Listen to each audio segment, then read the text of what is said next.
Steve Alaimo was a single artist, but he also had a band called the Redcoats. He was one of the local stars down here, and then he became a worldwide star. I had some local hits in Florida.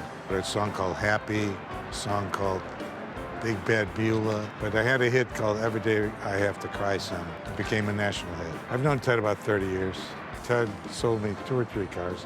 In fact, I assisted him in his first vocal endeavors. He sells cars, fixes cars, buys cars.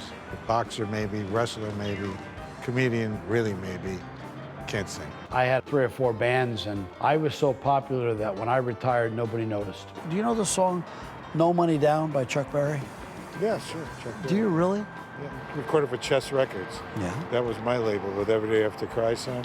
Yeah. That was on Chess. Really? I used to see him in the office. I freaked out over him too. He's brilliant. Steve Alaimo's been in Miami since the late 50s. He knows all about rock and roll. He's played with guys like Chuck Berry, Jerry Lee Lewis, Roy Orbison. He's got stories he could tell. I'm looking forward to going around with Ted and him show me some of these cars. I own some of these cars. Not these particular cars, but the vintage. I had a Mustang, I had a Maserati Bora, 2 or 3 Thunderbirds, I had a Wrangler. I still have the Wrangler. It's 30 years old and I happened to buy it from Ted. I won in the deal. He always took care of me.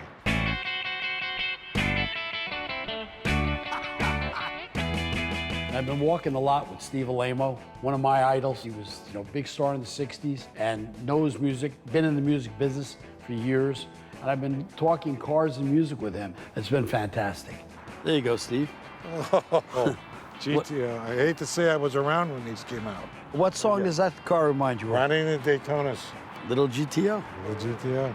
Wow. Whoa, whoa, whoa, whoa, whoa, whoa, Yeah, that's whoa. enough.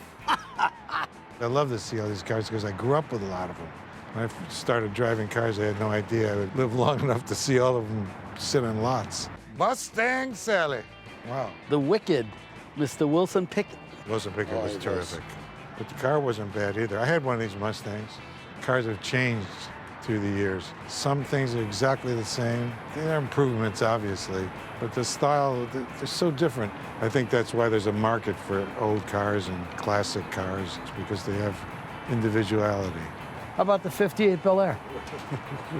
With the Continental with kit. Continental kit.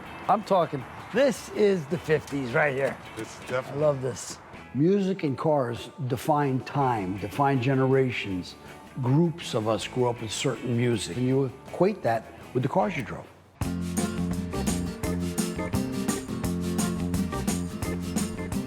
Steve Alaimo has been a buddy of mine for some 30-odd years. We were reminiscing about cars and music and what cars go with which songs, and he's an encyclopedia of rock and roll. Oh, this is a Little Deuce Coupe here. There you go. Who sang that? Little Deuce Coupe, I think, was Beach Boys, right? Correct. Oh, look at that. Coupe de Ville. As I was motivating over the hill, That's I saw a right. Maybelline in a Coupe de Ville. There it is. Wow. Chuck Berry, the man. What a classic this is. Beach Boys and Chuck Berry probably have the record for songs about cars. It's funny how some artists always drew themselves to cars.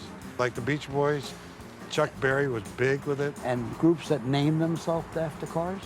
All right. The Falcons, So Fine. Yeah. Impalas, Sorry I Ran All the Way Home. Impala's an animal. Will you cut it out? It was great to see Ted, and it's great to see all these cars. These cars are great. Seeing Steve Alaimo is the best. It's great. Makes a nice day. He's just such a quality human being. I love the guy.